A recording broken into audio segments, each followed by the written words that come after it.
Construite au 5e siècle puis restaurée au 11 et 14e, l'église Saint-Sauveur in Cora, qui fut elle aussi transformée en mosquée après la conquête ottomane, est aujourd'hui un musée. La décoration intérieure est faite de mosaïques et de fresques du XIVe siècle, heureusement assez bien conservées grâce à l'enduit qui les recouvrait pendant la période musulmane. Ces chefs-d'œuvre de l'art byzantin représentent des scènes de la vie de Jésus et de Marie, ou bien le Christ en pleine gloire, comme ici cette fresque de la résurrection appelée Anastasis, ou en haut de cette coupole ce Christ Pantocrator.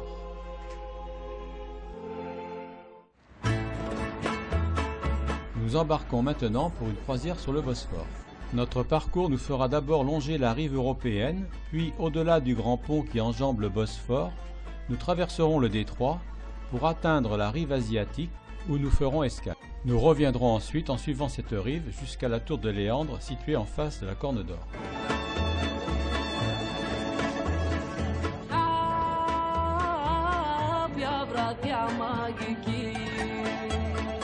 Une fois franchi le pont de Galata, nous arrivons devant le quartier de Karaköy, dominé par la célèbre tour qui fait penser à un moulin. Défile successivement devant nos yeux le musée d'art moderne construit dans un ancien entrepôt, puis les quais de Tofané qui accueillent les paquebots de croisière, et l'université des beaux-arts Mimar Sinan, du nom du célèbre architecte ottoman du XVIe siècle.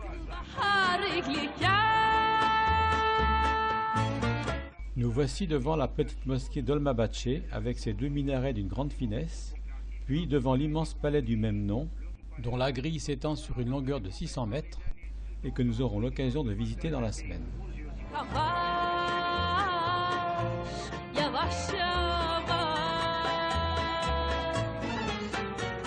Puis nous passons devant les palaces et les hôtels de luxe dont notre guide nous révèle quelques tarifs. Le deuxième hôtel qu'on va voir, la chambre royale à 50 $ la nuit. Il est une discothèque par exemple s'appelle Reina, où il est une bouteille de vodka par exemple 250 €.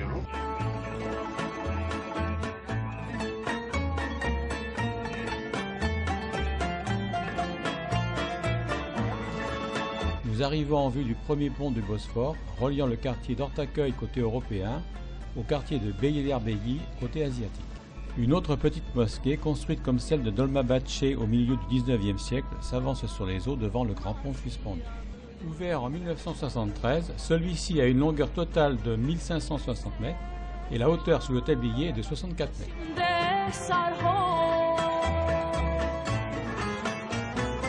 Plus loin, des villas cossues, disséminées sur des collines boisées, jouissent d'un superbe panorama sur le détroit.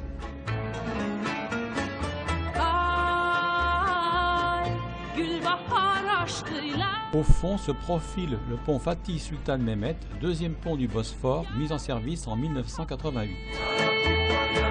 Traversant le détroit au niveau de l'académie militaire, notre bateau s'approche maintenant de la rive asiatique pour y faire escale. Nous posons le pied à terre à quelques centaines de mètres de la mosquée de Beylerbeyi et c'est là que nous déjeunons.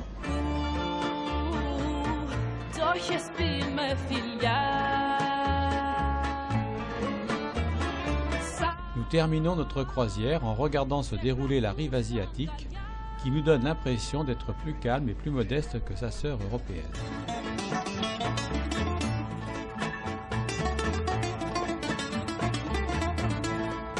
Notre bateau longe le grand quartier d'Üsküdar, qui est le plus ancien faubourg résidentiel d'Istanbul, avant de côtoyer la tour de Léandre, ancienne forteresse byzantine construite sur un îlot.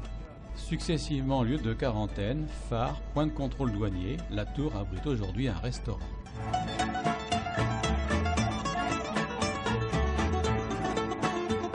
Nous sommes à présent de retour à notre hôtel, situé dans le quartier de Beyoğlu, sur la colline dite de Pera.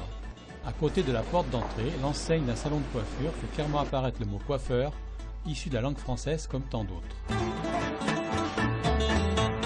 La rue de l'Hôtel débouche directement sur la grande rue piétonne Istiklal Caddesi, qui relie le quartier de Galata à la place Taksim. Sur cette longue avenue regorgeant de grands magasins, circule un tramway rétro qui doit souvent fendre la foule des passants pour avancer. Tout en haut de la voie piétonne, la place Taksim est le lieu des grands rassemblements. Un monument commémore la création de la République turque par Mustafa Kemal Atatürk en 1923.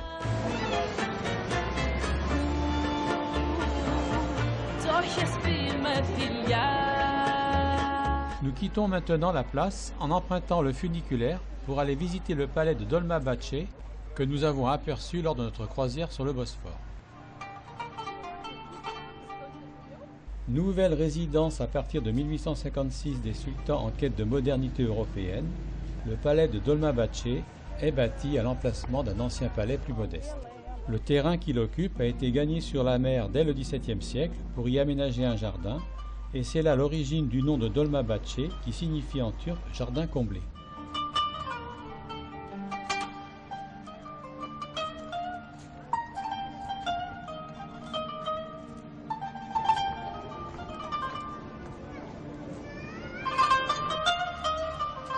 Plusieurs portails ouvrent vers l'extérieur, comme les différentes grilles côté Bosphore ou le monumental portail du Trésor côté ville. Le palais lui-même comporte 280 pièces et 43 salons, parmi lesquels d'immenses salles des cérémonies, dominées par une coupole peinte qui culmine à 36 mètres de hauteur. Un splendide escalier en acajou, laiton et cristal de baccarat permet l'accès aux pièces du niveau supérieur, comme ici le très luxueux salon des ambassadeurs.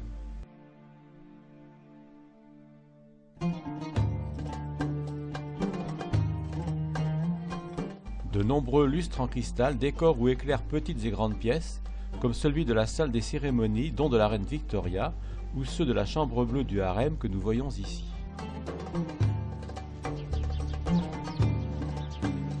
Construite 30 ans après le palais et la mosquée par le même architecte, la tour de l'horloge avait pour but d'indiquer l'heure officielle aux habitants de la ville.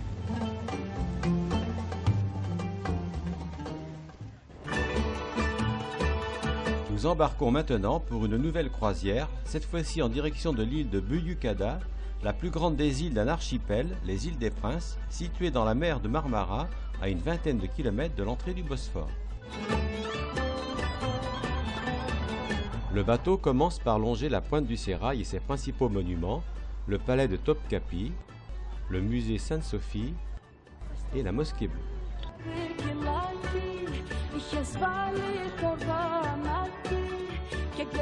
À bord, vendeurs de cimites et autres bonimenteurs animent joyeusement le pont rempli de voyageurs.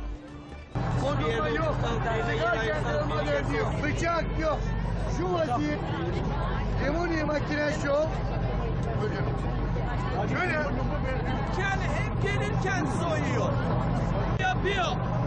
Dilim yapıyor. Çöpünü bilirsin. Lahana. Harika. En toile de fond, la rive asiatique d'Istanbul, couverte de tours et de gratte-ciel, défile comme une bande ininterrompue.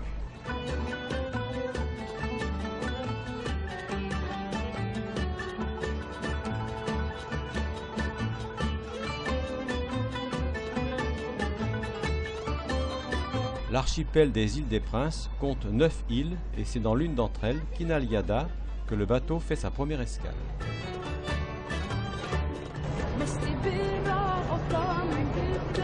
Nous repartons vers notre destination. À l'horizon, Istanbul continue à se déboviner sans fin. Dans cette ambiance très détendue, certains voyageurs n'hésitent pas à pousser la chansonnette.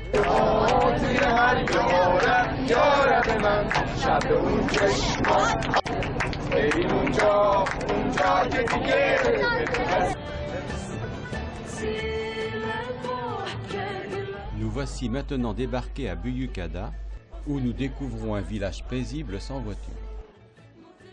Ici, les déplacements se font à pied, à vélo ou en calèche.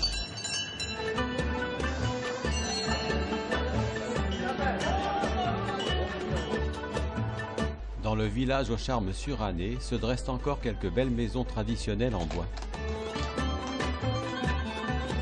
Un jardin public bien aménagé fait face à l'immense rive bétonnée de la ville d'Istanbul qui semble s'étendre à l'infini.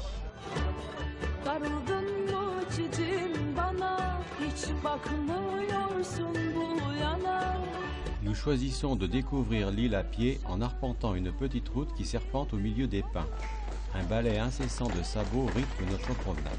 Güzelim tut edelim ben yanıyorum. Aman Allah çok seviyorum.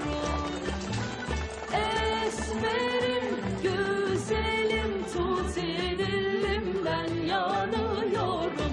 Aman Allah çok seviyorum.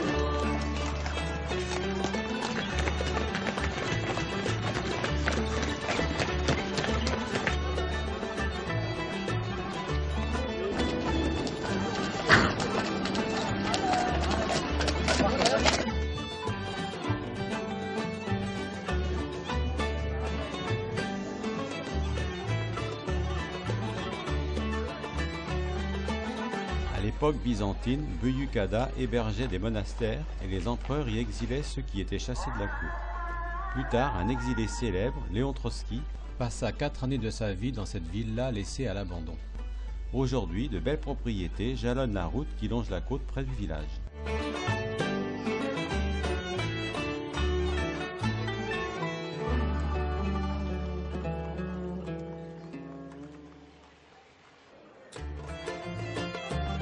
L'après-midi touche à sa fin. Nous quittons Büyükada pour rejoindre Kabataş d'où nous sommes partis le matin.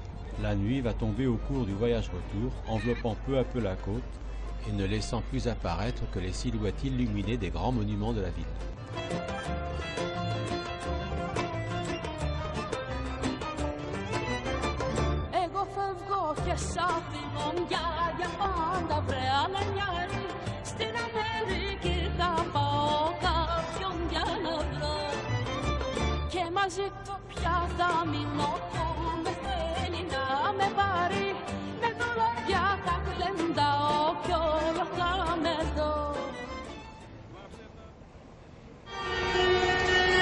De nouveau dans la ville, nous sommes maintenant dans l'ancienne gare du train mythique l'Orient Express qui reliait autrefois Paris à Istanbul.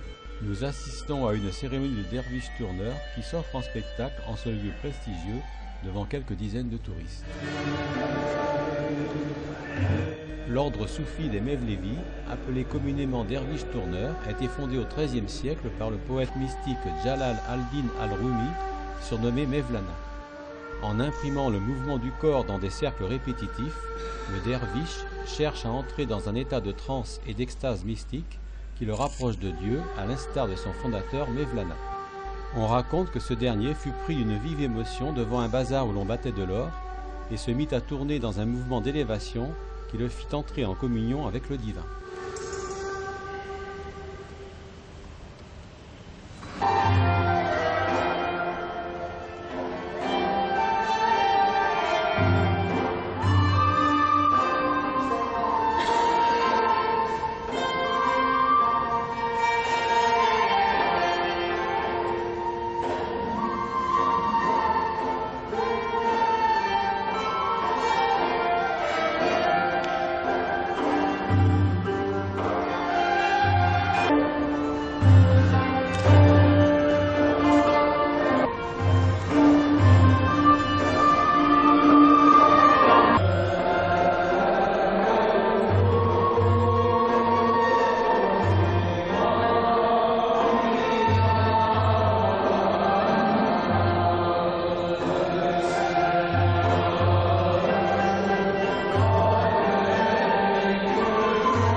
Arrivés au terme de notre voyage, nous sortons une dernière fois nous plonger dans cette foule immense qui inonde chaque soir les rues autour de l'Istiklal Kadesi. Au cours de ces quelques jours, nous avons pu admirer quelques-uns des sites les plus fabuleux de la ville, mais il reste encore beaucoup d'autres choses à visiter et ce voyage n'est peut-être qu'un début. Nous avons effleuré un monde effervescent, tiraillé entre ces différentes cultures. À l'heure où le pays semble hésiter sur son avenir laïque et démocratique, souhaitons qu'il reste ce pont ouvert entre l'Orient et l'Occident.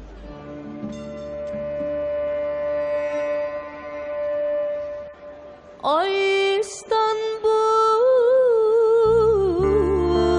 beyim aman, sen bir han mısın?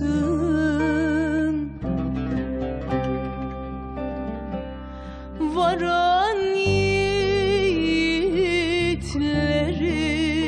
de beyler aman, yudan sen misin?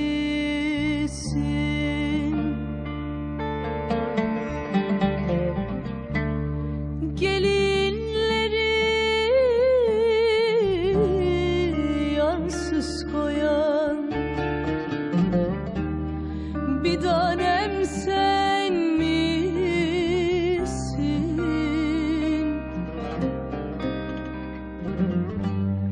Gidip de gelmeyen de beyler aman, yâri ben